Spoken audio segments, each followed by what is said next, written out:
This program is made possible by the support of Delta Dental, Quick Trip, Marshfield Clinic Health System, Wisconsin Counties Association, Wisconsin Hospital Association. Watch WisconsinEye on Spectrum Channels 995 and 363 and at wiseye.org.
Good afternoon, and thank you for joining us. This briefing is being aired live on YouTube. A reminder to maintain audio quality, to please keep your phones on mute until it's time to ask your questions. If you are able to do so, please use *6 to mute and unmute your phone. Joining us for today's media briefing are Stephanie Smiley, DHS Division of Public Health Interim Administrator and State Health Officer, and Traci DeSalvo, the Acting Director of the DHS Bureau of Communicable Diseases. We'll begin the briefing with remarks from Stephanie Smiley. Good afternoon, and thanks for joining us today. So we continue to see significant COVID-19 activity in Wisconsin, and this activity is at least in part linked to gatherings. So we know from our contact tracing that the percentage of people with confirmed cases of COVID-19 have been reporting attending a gathering, party, or other meetup with people outside of their house in the past couple of weeks, and that percentage grew from 7% of cases in May to 21% of cases in June and 20% of cases in July. So we know that people are making decisions to see friends and family, and we want you to make the safest decisions possible. So today we're announcing a new tool. It's called the New Individual Decision Tool, and decisions that carefully consider individual risk, our potential impact on others, and our community circumstances. Those kind of well thought out decisions are safer decisions as well. To be clear, the safest decision, really is the decision to stay home when possible, limit your trips to the essentials, practice physical distancing, wear a face covering, wash your hands frequently. However, we know that many Wisconsinites do not have a choice in whether or not they can stay home, and many preventive factors are more difficult or even unattainable due to economic factors or systemic racism and other forms of oppression. I'm privileged to be able to do my job remotely, like this media briefing, for example, but we know that that's not a reality for everyone. Many of us in Wisconsin don't have that option, so it's up to all of us to make safe decisions for our community. That's why a decision tool we're sharing today is a tool that you can use when deciding on social activities. So the things that you want to do outside your house that, again, are not essential. Again, staying home is the safest thing to do, and we know that's tough and that people are tired of COVID. And because of that, because we know people are choosing to do different activities, we want you to have the tools you need to make the safest decisions that you can. And this tool is designed to walk you through questions to consider as you make decisions regarding what social activities to engage in and how to make the safest choices possible for yourself, the people you come in direct contact with, and others in your community who could also be impacted. So here's a few examples of questions that the decision tool provides. Are you or someone you live with at high risk for severe infection or becoming hospitalized from COVID-19? Will the activity take place indoors or outdoors? Will you have to share anything, food, tools, with other people? How many people will you interact with? What level of COVID-19 activity is there in your community?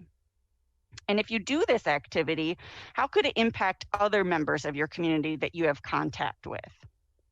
Again, staying at home is the safest decision you can make. And if you're not home, you need to wear a face covering and practice physical distancing. The intent of this tool is to empower you to make decisions based on how activities can impact you, your family, and your entire community. So it's our hope that your decision is to stay home, but if not, we want you to take as many precautions as possible to keep everyone safe. Next week, the creators of this tool will be hosting a Facebook Live event about how they've used it to make decisions about their own activities. We'll post it on Facebook asking for your questions. So if you've been trying to decide on any activities lately, please comment on that post and they'll be ready to walk through using this individual decision tool to help you make those decisions. I hope you're able to tune in. So next up, I am going to introduce Traci DeSalvo. As Jennifer mentioned, she is the acting director of the Bureau of Communicable Diseases here in the Department of Health Services. And Traci is going to talk through another announcement that we have on school guidance. Traci? Thank you, Stephanie, and good afternoon, everyone. Today, we released guidance on school outbreaks to help our school districts and local and tribal health departments effectively respond to cases identified among students and staff. We know that this is going to be a school year like no other, and that the COVID-19 pandemic poses significant and unique challenges when it comes to the education of Wisconsin school children. With the disease activity we are seeing, the reality is that we will see outbreaks in schools once the school year starts. That is why this guidance is so important. And it's also why continued collaboration between our school districts and health departments is integral to our guidelines. We know that this is already happening around our state and that many districts have already consulted with their local health departments in putting together plans for the school year. We appreciate this important work and hope to further support it with these guidelines. Our guidelines cover preventative measures like physical distancing and wearing a face covering. We talk about steps districts can take to identify cases and close contacts. And we also have considerations for local health departments when it comes to contact tracing and isolation and quarantine practices for students and staff. In addition to this guidance, public health experts at DHS will work with local health departments to provide technical assistance to school districts throughout the year. It is not possible to eliminate the risk of transmitting COVID-19, but we can take steps to reduce its likelihood. We continue to follow the science of the virus just as we have throughout the pandemic response. And this guidance was informed by measures taken in countries where in-person learning has already started. This is a good time to remind us all that our actions are interconnected, and the decisions we each make about activities in our communities have an impact beyond ourselves, including on our school children, our teachers, and our school staff.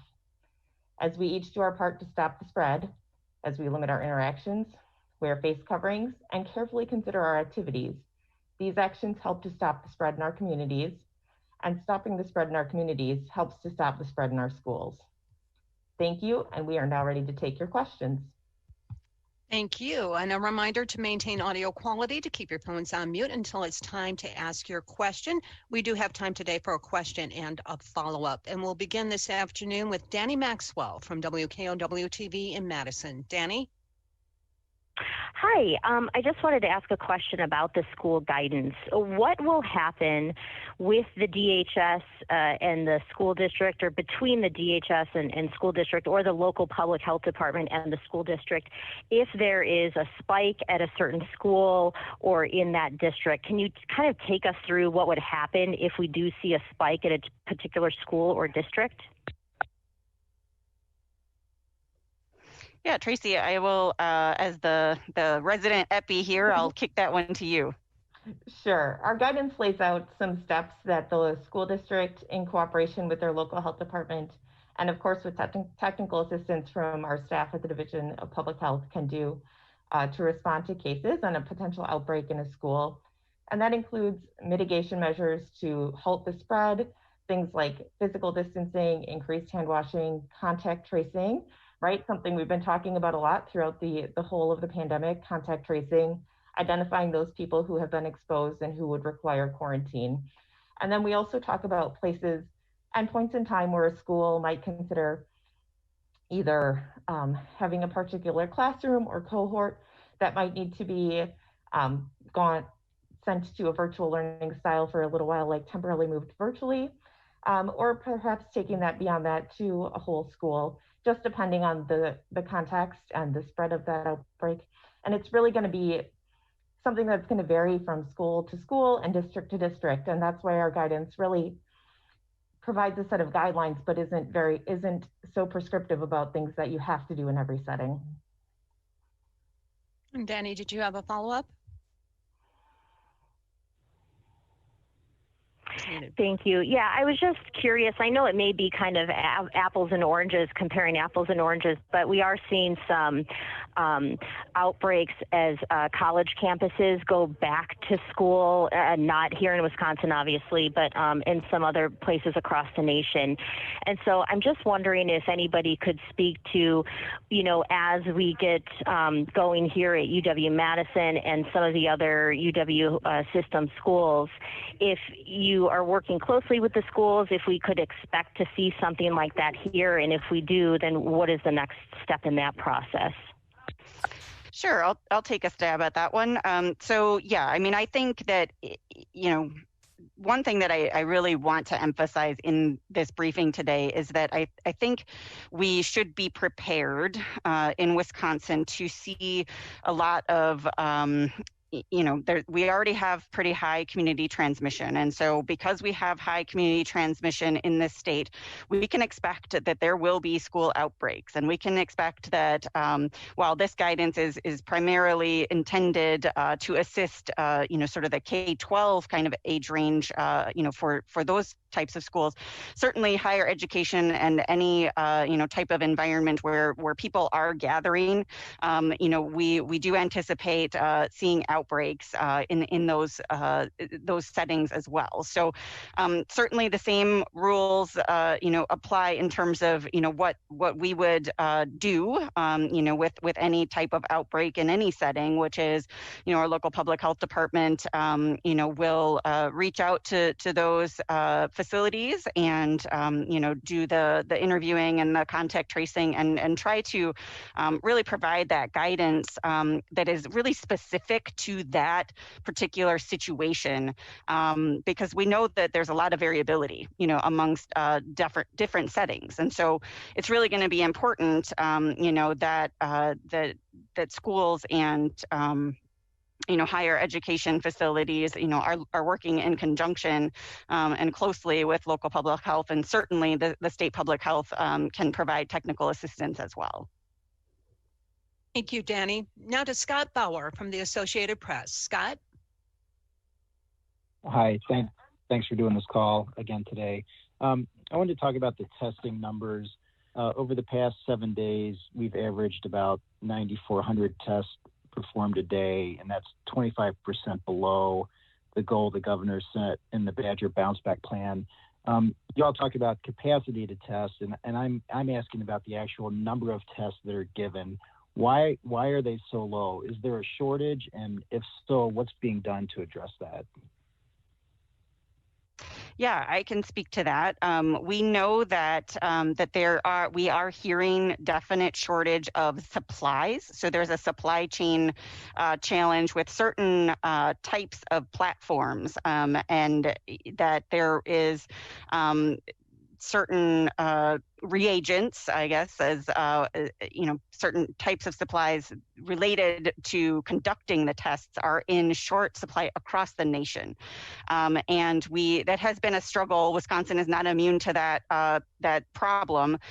Many of our labs are operating, under several different types of testing platforms, and so we're trying to diversify as much as we can in order to keep that capacity available.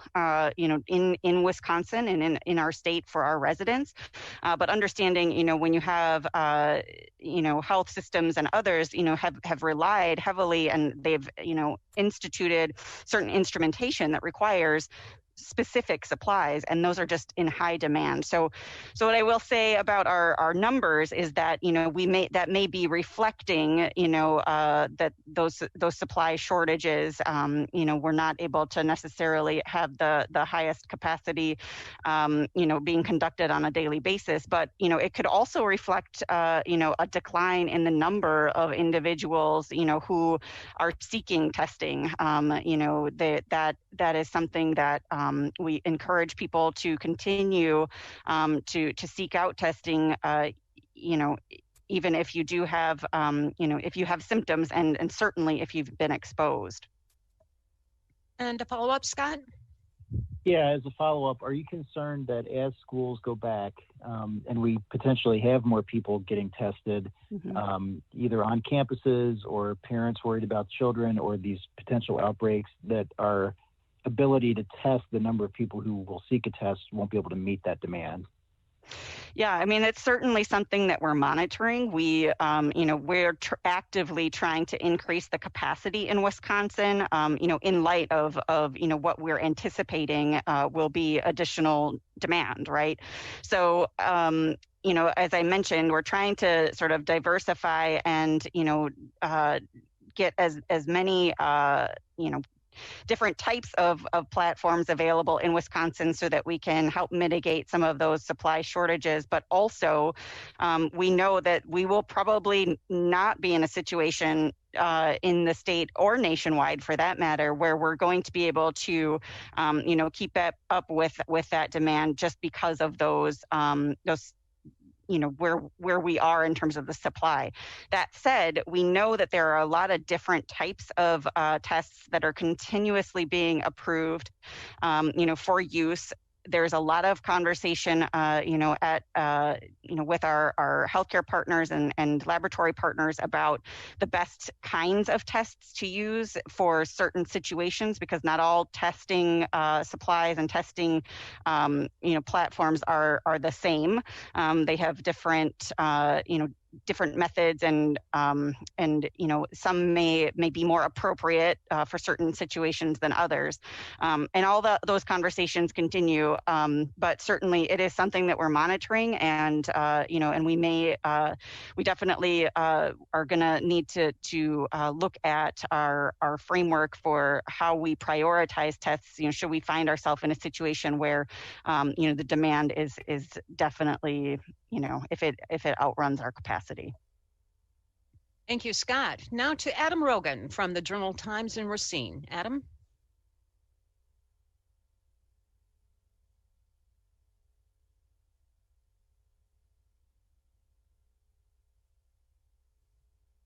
Again, Adam Rogan from the Journal-Times.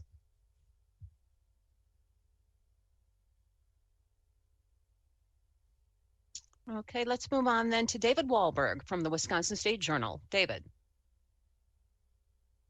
Yeah, thank you.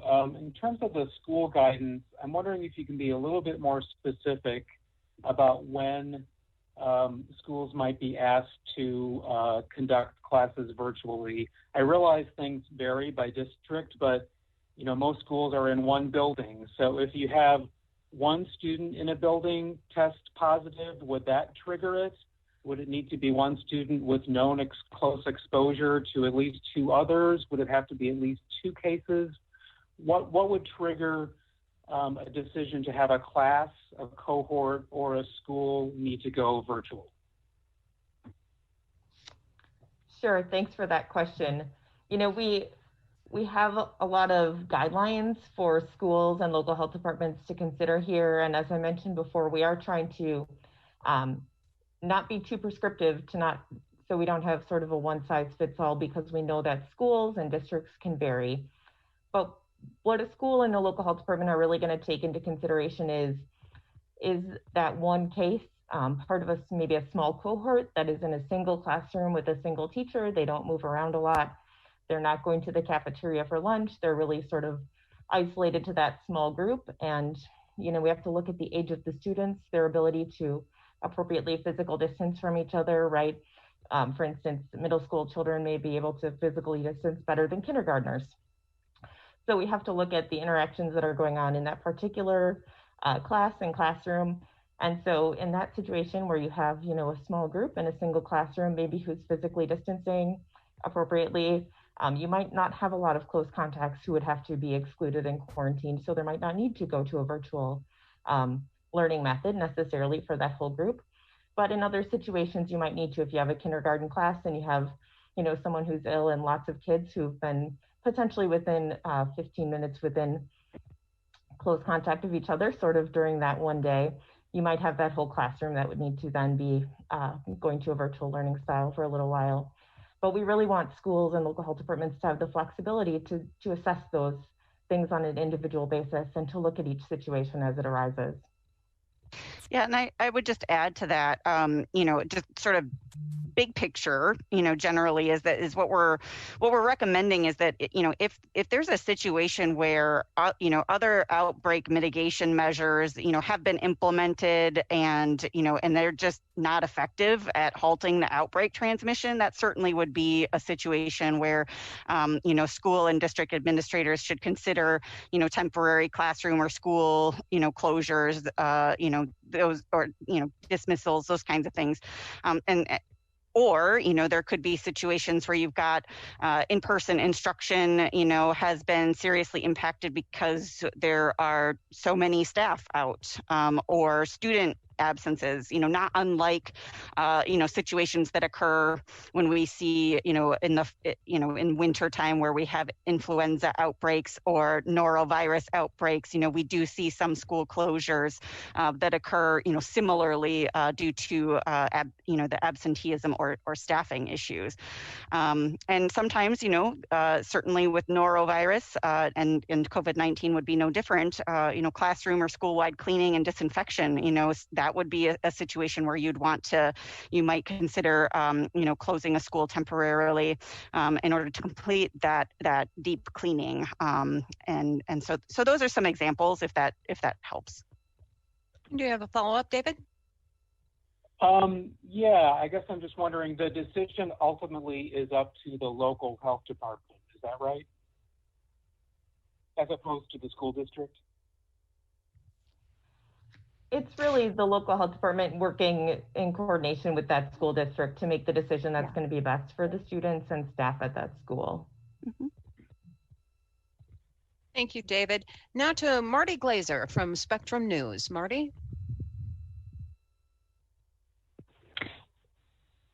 Yeah, my question is actually when it comes to reopening schools, when that, the time comes, or the schools that allow it, what is going to make us different than some of the other countries that have already opened their schools and have found that, one student will spread to 30-something teachers? What are we taking from those other countries? Like, why are we any different? How do we hope to navigate that if they're struggling with it currently? Yeah, I think that's a valid question, and definitely, something that, we are definitely, looking at other countries and, sort of monitoring, lessons learned from those situations. I think that, what I'll say is that, all of that information has been taken into consideration when we're putting together the, the outbreak guidance that we're releasing here today. Is that, certainly we want schools, and we know that DPI has put out, education forward framework that allows, schools to open as, and to help schools decide, the type of method that they're going to reopen in, whether that's sort of the, hybrid model or in-person model or completely virtual model. That is all taken into consideration, with this guidance. We want to make sure that if it is an in-person model, that the district and local health departments have what they need in order to, make the decisions that are best for that particular situation. And so certainly, taking into consideration all of the learning that is happening across the world and, putting that forward within the guidances. Certainly the guidance that we have issued thus far, for every other sector, has gone under revisions as we learn more about the disease, and we would expect this to also be a fluid document based on how things are going. So, follow up, Marty. It's kind of not really a follow up, but I have a question though on the decision making tool that you guys are launching. You said there's going to be a Facebook event about that. Is that something that families can just go into and check things off as if it were, in a computer, like a lot of these kind of tracking apps that they've been, that different companies are bringing about to help like companies reintroduce their employees to the workplace? Well, what it really is to help people. It's not really intended for you to decide whether to do like necessary activities, like going to work or school or things like that. This is really, for activities that are maybe more leisure activities or, things like that. Should I go pick pumpkins in the fall? Those kinds of decisions, like how safe is that? And so what this tool is basically a list of questions that someone can go through and do an assessment about that particular scenario that they're wondering about. And it can be, whether, and we've sort of broken it down by, the home sort of questions, the nature of the activity that folks are thinking about. And then what are the community conditions that are happening within, sort of the region that where the activity is set to take place. And so all of those, it's trying to help people think about all of these different factors as you make decisions on, whether to, host that family reunion or, those kinds of things. So that's really what it's intended for. It is online, and it is online right now. And it is the website is dhs.wisconsin.gov/COVID-19/decision. And that should take you there. Otherwise, you can just go right on our COVID-19 webpage, and you'll find on our menu making safe choices or safe decisions. Thank you, Marty. So much. Thank you. Now to Brian Polson from Fox 6 in Milwaukee. Brian?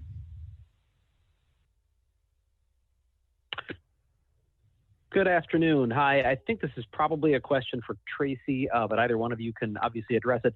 For schools that will be holding in-person classes either full-time or on a hybrid basis, obviously mask wearing is recommended or even required, but my question is about the type of masks that DHS recommends, if there's any guidance for school staff members in particular.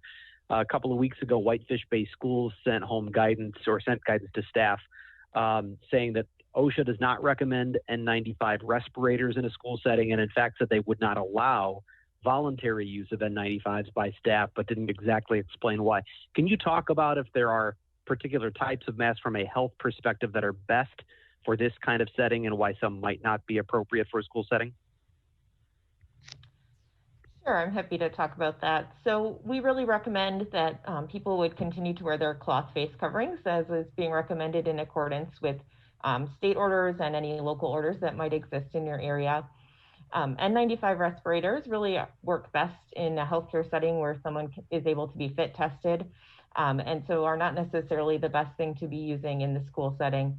And we would really, like to preserve that supply of N95 respirators for the healthcare system where possible. So that's not necessarily something we would recommend that would be used in the school setting. But cloth face coverings are great. They really do a lot to help prevent and reduce the transmission of COVID-19. And so we would recommend that people continue to wear their cloth face coverings in schools and elsewhere when you're out in public. If I could follow up on that. On the one hand, I've had it suggested that perhaps it had to do with the exhalation valves on some N95, that we know that those can actually make the situation worse in terms of spread of the disease because they're meant to protect the wearer. But my question really is about what you said, that cloth face coverings are recommended because N95s need to be fitted. I mean, I assume cloth face coverings are not fitted to a wearer either. Is there a reason that the N95 would be inferior if it's not fitted versus a cloth mask? Sure. So for an N95 mask to really be doing its full job of protecting the wearer, there is actually some fit testing that happens to make sure that it's fitting that wearer appropriately. And for a cloth face covering, you just want to make sure it's really covering your mouth and your nose, and we're reducing the spread of droplet particles into the air when you're talking, if you cough or sneeze. So a cloth face covering in this situation really is a great thing for everyone to be wearing. Thank you, Brian. Now to Jessica Van Egren from Up North News. Jessica. Yes, thanks for having this call. My question has to do with one of the, points on the dashboard. For the past week and a half or 2 weeks, one of the dots has remained red, and it's the one that has the downward trend of COVID-19 cases among healthcare workers. I was wondering if this was something that's calculated weekly, and if you can talk a little bit what's going on with, that population, the healthcare workers and COVID. Yeah, I'd say we are seeing a downward trend in I think I have could you repeat the question? It's the red dot. Sure. Yeah, the red dot, I believe, for the past week and a half or two has been, staying the same for the indicating that I'm assuming that the healthcare workers experiencing COVID is not going down. That's the way that I'm reading it. But I could be wrong, and that's what I wanted to ask about, since that dot is remaining the same. Yeah, I mean, the red dot would indicate that we are not seeing a downward trend. So sorry about that, I misspoke. And I think that is probably, largely due to the fact that we continue to see high levels of COVID-19 disease spread in the state of Wisconsin. So we would expect, that most, that a lot of employers are going to continue to see positive cases within the various industries in Wisconsin, and the healthcare industry is no different. So I don't think that there's anything in particular with the healthcare worker situation that we would point to other than we are seeing high levels of community spread, and disease activity is unfortunately continues to be high in Wisconsin. And Stephanie, I'll just add that for that specific measure, we're actually looking for a significant downward trend over the course of 4 weeks.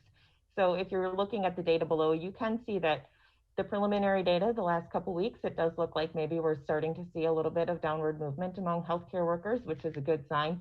But we're really looking for that statistically significant downward trend over the course of 4 weeks before that gating criteria will turn back to green. Do you have a follow-up, Jessica? No, that's good for now. That answers my question. Thank you. Thank you. Moving on then to Michelle from NBC 15 in Madison. Michelle? Hi, I'm just learning about traces of COVID-19 in mink. So can you tell me what you know about that and then what you recommend for mink farmers in our state?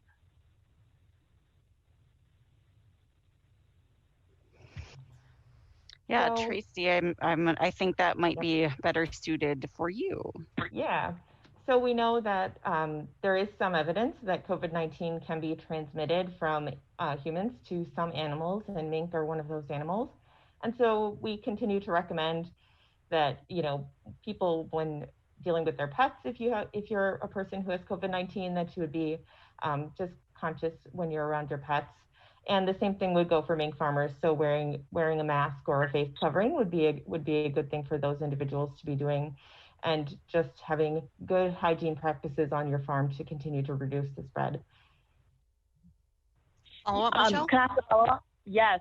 Would you recommend that the Department of Agriculture institute a kind of reporting requirement for mink farmers? So if a mink farmer was someone who was positive for COVID-19, of course, their case would be reportable to public health, just like any other case of COVID-19. And of course, we do have resources both at the Department of Health Services and the Department of Agriculture, Trade, and Consumer Protection, who are available to help farmers who may need additional assistance or guidance related to COVID-19. So we're happy to connect anyone with those resources if they're needed. Thank you, Michelle. Now to Heather Foster from WSAW-TV in Wausau. Heather. Hi, this is actually Emerson filling in for Heather. My question is, what is the threshold as a state that we need to hit before it can be said that the mask mandate is having a positive impact on the number of positive tests that we've been seeing?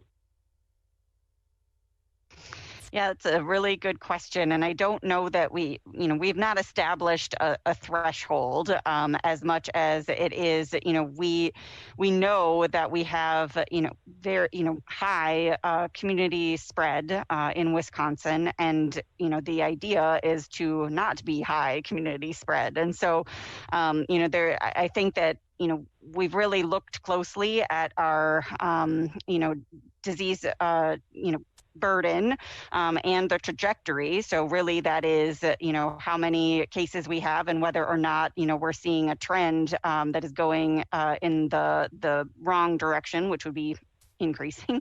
And so we I really think that we would continue to monitor those trends and to understand, whether the mandate is having an impact. And so far, we are definitely, if you look at our, epi curve here, we are seeing, some decreasing activity, but it is, probably a little too soon to say with any certainty, about what effect the mandate has had so far. And do you have a follow-up, Emerson? Yes. So a few of the counties in central Wisconsin, they've started implementing the online portals where residents can report mask violations in the area. Have those, to your knowledge, proven to be effective at this time? So I think that it really is going to vary depending on, the level of, each local health department or county, it may be handling that differently.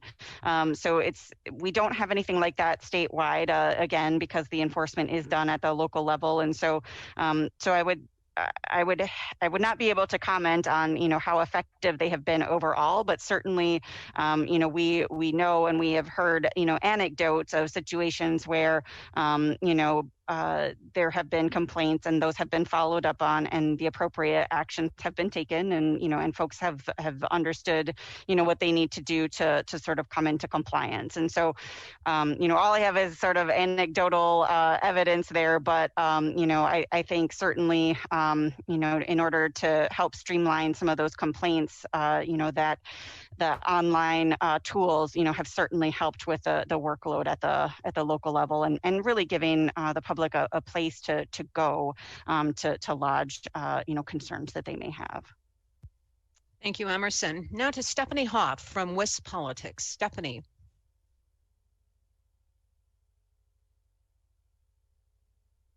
Thanks for holding the call and taking my comments. Is the state doing pool testing, and are you planning to do pool testing? To my knowledge, at this point, we don't have any labs in the state of Wisconsin that are doing pooled COVID-19 testing. And certainly it's up to each laboratory to make a decision about whether they want to pursue FDA approval to do that kind of testing within their laboratory, but nothing at this time to our knowledge. And a follow-up, Stephanie? Yeah, am I unmuted? Yep. Oh, okay. Yes, so how are you is the state trying to diversify testing to kind of ease the stress on the supply chain? Yeah, it's a great question. So we are, we have had many different conversations with labs across Wisconsin, as well as, in some other parts of the country to help us really bring some capacity, additional capacity that we know we're going to need here in the fall. And so, we are, we have, I believe, procured some additional, tests for the state. That we're not talking, big numbers here, but definitely trying to make sure that we have lots of different labs that can help us, provide as much capacity as we can for the state. Again, there's lots of conversations about different testing types, and so what we're really talking about is continuing to use the PCR test, to do that testing. It really has been, sort of the standard. And so that's really what we've been focused on at this point. But we also know that there's other types of tests, that are coming onto the market and are, becoming available. And I think that's what I was talking about earlier, is that we need to figure out, the best use for these different types of tests that are coming onto the market and how they can complement the strategy that we already have in place, with the PCR tests. Is there anything you would add, Traci? Nope, I think that's great, Stephanie. Thank you, Stephanie. And now to Jonathan Nizer from NBC 26 in Green Bay. Jonathan. Yes, I am wondering if there's a way to project if there's any chance of Wisconsin successfully getting all of those gating criterias back to green before a vaccine is developed, or are we destined to struggle with one or two of these categories until that happens? That's a really good question. I think that, obviously that's the goal, right? We want to, make sure that we're getting, Wisconsin back to a place where, we have low disease activity, across the state. I would say that, we have pretty limited tools, within Wisconsin to be able to mitigate this. And because we already have, pretty high disease spread in our state, I think we can anticipate that we will see, continue to see outbreaks in workplaces and in schools. And, I would say that we're going to, try to do the best that we can, which is why, we've instituted, one of the tools, which is the face covering mandate, to try to have these numbers, decrease as much as possible. I think, the fact that we don't have a vaccine right now, we have very limited tools in our toolbox, which is why we continue to stress the importance of people physically distancing, wearing face coverings, and making sure that they're making the best choices that they can, whether that's, staying home or, having very, different types of visits with their friends and families than maybe they're used to. These are things that we have to sort of band together and try to really practice in order to ensure that we're seeing that those case numbers go down. And until we have a vaccine, I think we are going to have to sort of muddle through these inconvenient and in some ways kind of annoying and very hard decisions and hard it is not easy for anybody right now. And I think, having a vaccine is going to be helpful. But I think we can also anticipate that once, a vaccine is not going to be widely available once it is approved and, ready for distribution. I think that there will be some supply chain, challenges, and they're not going to be able to roll out vaccine, as much as the demand would need right away. So, so that's what I'm sort of anticipating seeing. But it's a good question. And I think, it's hard to sort of think, people are tired and it's difficult to continue to think that we are going to have to live, in this sort of weird spot that we have been, since March. Follow up, Jonathan? Yes, there's been some other questions related to diversifying testing, but I didn't hear anything specific to this, so hopefully you can shed a little light. Recently, they talked about these saliva-based tests being available for the first time. The FDA just approved them, it sounded like. Are those going to be part of the mix, or are they already part of the mix? And, what does that do for our kind of supply chain issues? Mm-hmm. Sure. So as you mentioned, there are some tests where saliva is actually an approved specimen type that are coming onto the market. And of course, some laboratories are now running those tests, and it's important that laboratories are following package inserts and running tests according to the specific guidelines for those tests. But we do anticipate that those kinds of tests and others are going to continue to become more widely available, as nationally we're working to diversify the availability and types of testing platforms that are available to laboratories. And what I will say about that in Wisconsin is that, because that just, sort of came on board, that's not something that we are, actively pursuing right now. But certainly, again, as more of these different tests and testing capabilities come online, we have to look at, a lot of different types of tests and try to figure out which ones, make the most sense for the Wisconsin strategy that we're, trying to ensure that we have as much capacity as possible. So more to come there. I think, it's an evolving thing. We hear about new news in the laboratory world pretty much every day. And so, it's definitely quickly moving, and we do have, great team of laboratory partners who, we work with very closely to have these discussions and try to figure out, who has what capacity to run what, types of tests and who's interested in pursuing, certain technologies and things like that. So, yeah. Thank you, Jonathan. Now to Suzanne Vitale, a freelance journalist. Suzanne. Good afternoon.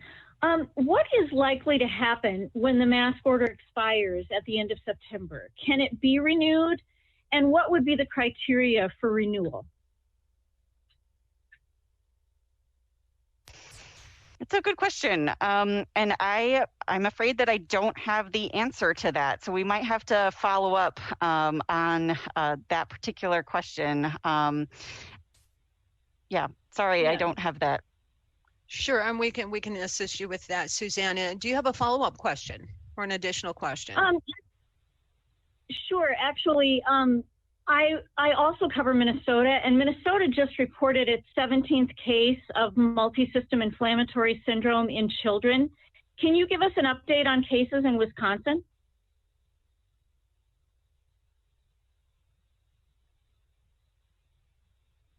Yep, it'll take us just a second to pull that up. Okay.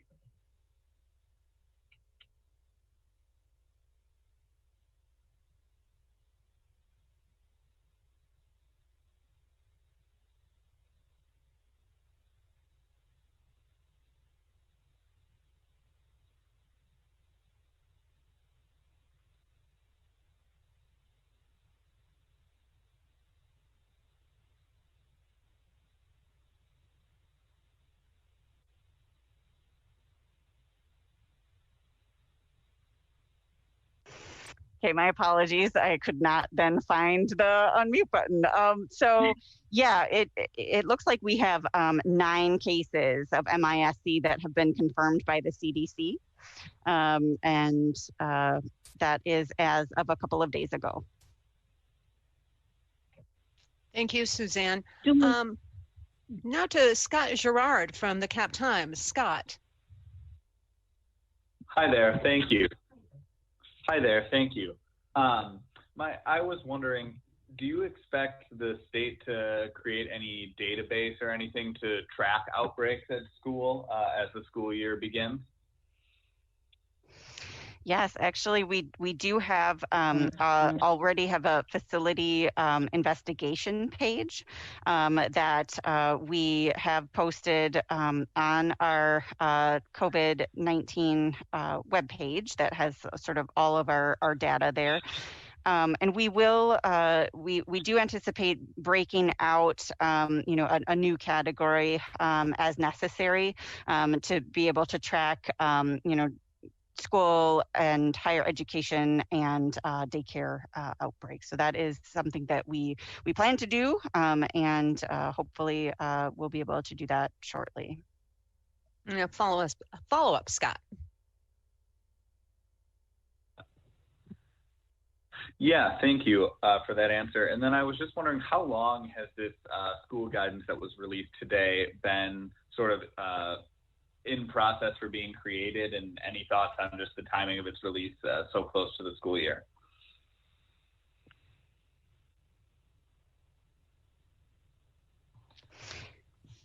Traci, you want to do that or you want me to?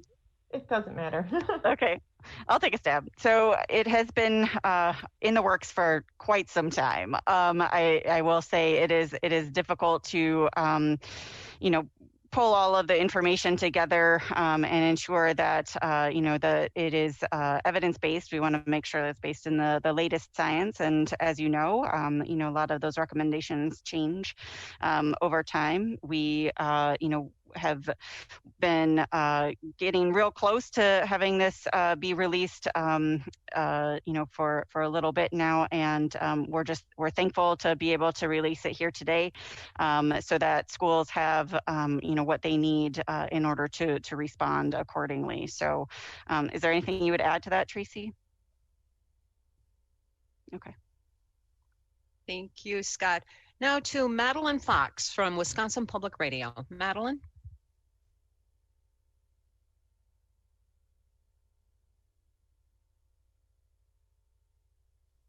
Again, Madeline Fox from Wisconsin Public Radio.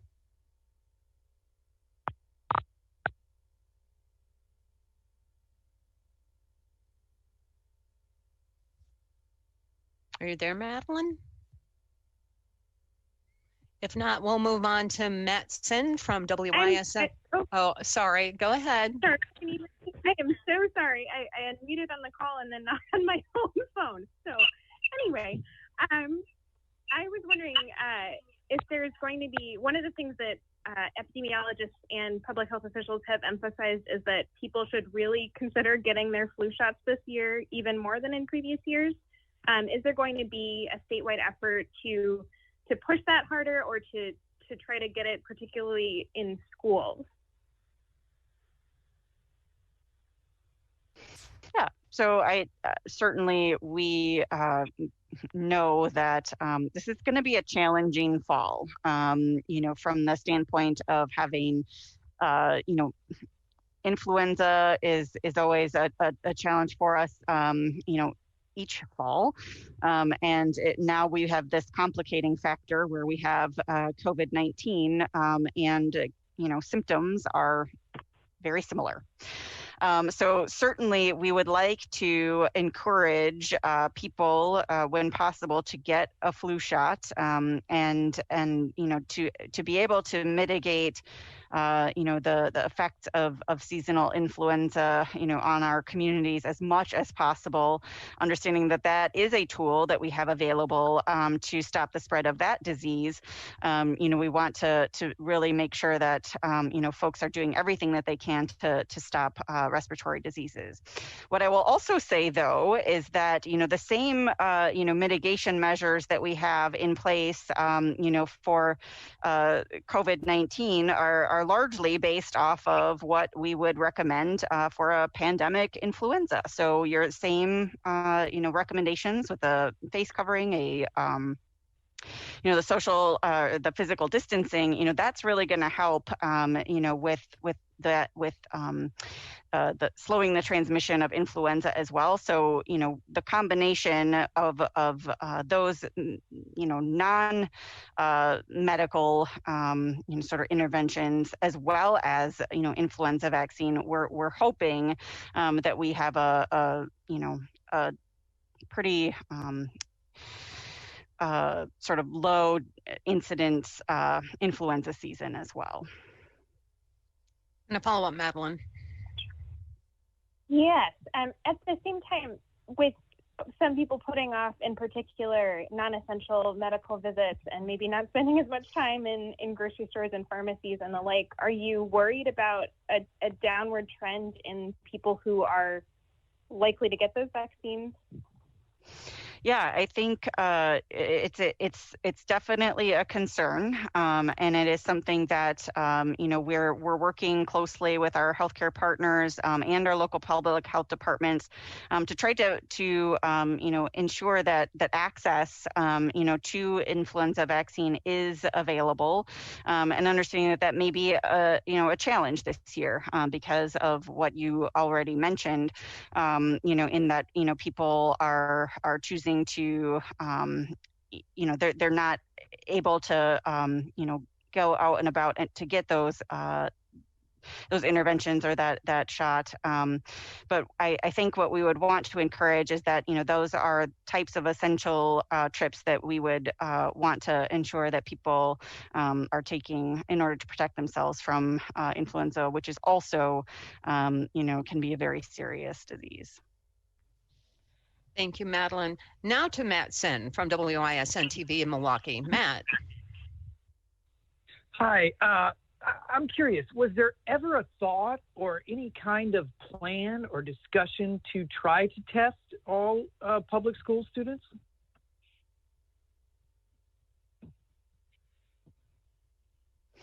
So I will kick this one off, and then Traci, I don't know if you'll have anything to add to it, but again, I think given the capacity that we have in Wisconsin, that is not something that we have been recommending. Number one, and the second piece is that is generally not the CDC recommendation either, which is we would not recommend testing large swaths of students, because it is not something that we have the capacity to do, and may not result in actionable public health activity. So Traci, I don't know if you have more to say about that.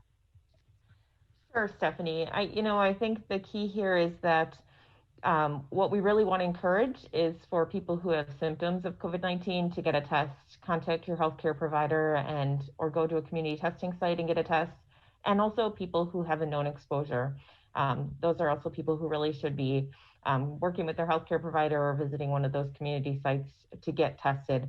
And that's where we're really going to see the most public health value in terms of reducing additional spread of COVID-19. Follow up, Matt. Yeah, and last thing, these guidelines for schools, these are here on the website, and they came out today under the schools and child care tip. Is that it? The K through 12 schools? Is that what I'm looking at here? Yep, that's correct. Okay, and those came out just today. Is that right? Yep, those came out just today. Okay. All right. Thank you very much. You're welcome. Thank you. Thank you, Matt. Now to WISC News 3 Now in Madison. WISC?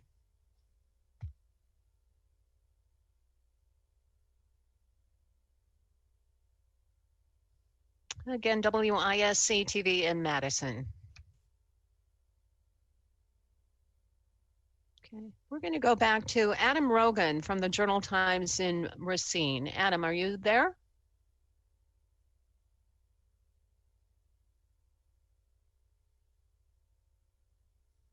Okay, with that concludes today's briefing. Please continue to monitor the DHS COVID-19 web pages for data and guidance. Additional information can be found on the websites of the Governor, the Department of Workforce Development, the Department of Public Instruction, the Department of Children and Families, and Wisconsin Emergency Management. Be safe and have a good afternoon. This program is a production of WisconsinEye, an independent, nonpartisan, nonprofit media network with a mission to inform, educate, and engage the citizens of Wisconsin. WisconsinEye is the nation's first and only independently funded state civics broadcast network, providing gavel-to-gavel access to government proceedings and events at the state capitol.